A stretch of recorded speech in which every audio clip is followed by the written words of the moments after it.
के रह गया है, नालैन पैर से चिपक करके रह गया है, मुर्दा समझ करके जालिमों ने छोड़ा है। एक बात अर्ज करूं आपसे, हुजूर से पहले के अंबिया की निगाह की तारीख पे निगाह डाल लीजिए। हजरत आदम आए हैं हिंदुस्तान जैसी सरसब्जो शादाब जमीन, इंडिया में उतारे गए थे, सरानदीप में उतारे गए थे,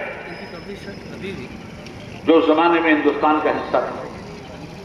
जनाब नूह अलैहिस्सलाम पहाड़ों की जमीन पे आए, जनाब इब्राहिम अलैहिस्सलाम पहाड़ों की जमीन पे आए, जनाब याकूब अलैहिस्सलाम पहाड़ों की जमीन पे आए, जनाब यूसुफ अलैहिस्सलाम पहाड़ों की जमीन पे आए, जनाब सुलेमान अलैहिस्सलाम, जनाब दाऊद अलैहिस्सलाम, जुमला अंबिया बनी इस्राइल पहाड़ों की सरजमीन पे आए, सरसब्दो शादाब जमीन पे आए, दजला और फरात के दोआबे पे आए, इराक के नखलिस्तानों में आए हैं।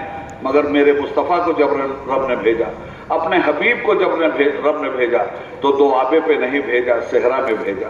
अपने हबीब को जब भेजा तो पहाड़ों की जमीन पे नहीं भेजा, बंजर धरती पे भेजा, पत्थरों की जमीन पे भेजा। और फिर कैसी पत्थरों की जमीन, जमीन भी पत्थर की, लोग भी पत्थर के, उनके दिल भी पत्थर के, और उनके हाथों में भी पत्थर हम देख रहे हैं। ताइफ की सरजमीन पर मेरे आका लहुल हाम इतने दुख के साथ हुजूर मक्का वापस आ रहे हैं। अब मसला यह है कि मक्का वापस आ तो रहे हैं, चचा अबू लहब है, कबीले का वाली और वारिस है, हुजूर को की किफालत करने से उसने इनकार कर दिया है। कबीलों का तरीका यह था कि आप अगर शहर से बाहर चले गए तो अब शहर में आने के लिए किसी की पनाह चाहिए आपको, वरना अगर आप कत्ल किए गए तो कोई जिम्मेदार नहीं है आपके कत्ल का। अब रसूल पाक सल्लल्लाहु अलैहि वसल्लम वापस आ रहे हैं, किसी की किफालत में मक्के में आना है। हुजूर इतने रंजीदा थे, इतने दुखी थे, इस कदर गमो अलम से चूर थे रसूल कि एक मरतबा सैयदा आयशा ने रसूल पाक से पूछा था कि मेरे सरकार, आपको सबसे ज्यादा तकलीफ कब पहुंची और कहां पहुंची? हुजूर ने फरमाया, आयशा, आज भी ताइफ वालों के। अल्हम्दुलिल्लाह 1 साल के तसल्सल के बाद 1 साल का गैप हो गया। कोरोना की वजह से गुज़िश्ता साल कोई भी जलसा ना हो सका।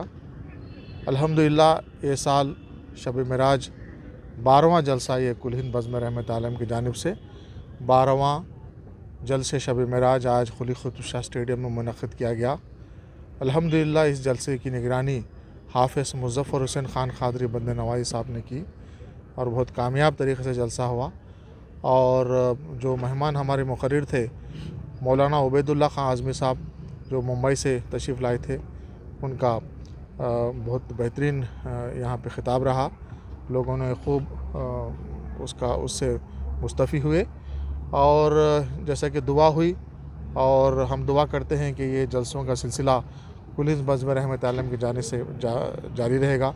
हमारे मुफ्ती वसीम साहब और हमारे मुस्तफ़ा साहब, हमारे साजिद साहब, और अगर किसी के नाम नहीं लेने तो मैं माफ़ी चाहूँगा, लेकिन जिन्होंने भी इस जलसे की कामयाबी के लिए कोशिश की है उन सब का शुक्रिया। और बिलखुसूस मैं हमारे पुलिस डिपार्टमेंट का शुक्रिया इसलिए करना चाह रहा हूँ क्योंकि आज शिवरात्रि थी और क्योंकि ये साउथ जोन है और थोड़ा हसास ये इलाक़ा है, उसके बावजूद भी हमारे डीसीपी साहब, सीपी साहब और यहाँ के ख़ासकर हमारे अंजाय एसीपी साहब और हमारे गुरु नायडू साहब इंस्पेक्टर चारमीनार बहुत कोशिश करे, बड़े ऑफिसरों को कन्विंस करे कि नहीं कर सकते, 12 साल से हो रहा है यहाँ पे, अमन से होता, बहुत डिसिप्लिन के तरीके से बज़्म रहमतें वाले जलसा करते बोल के बहुत भरोसे के साथ हमको परमिशन दिया और भी परमिशन कल मिला हमारे को।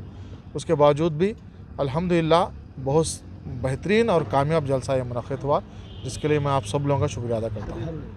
और आपको शब बारात अब इंशाल्लाह 15 दिन में आएगी, हो सकता है कि 29 मार्च को होगी या 30 मार्च को, उसका ऐलान तारीख़ का कर दिया जाएगा चाँद के बाद, और उसके भी उलमाए किराम का भी डिक्लेरेशन हो जाएगा। और रमज़ान में शब क़दर में भी जलसा होगा इसी स्टेडियम में। तो मैं आप लोगों के ज़रिए से सभी हमारे नौजवान भाइयों से, बुज़ुर्गों से, सभी लोग जो बज़्म के से जुड़े हुए हैं, जो सालों से यहाँ जलसा सुनने के लिए आते हैं, मैं उनसे गुजारिश करता हूँ कि इसी तरह से शब बारात और शब क़दर के जलसों को भी कामयाब करें।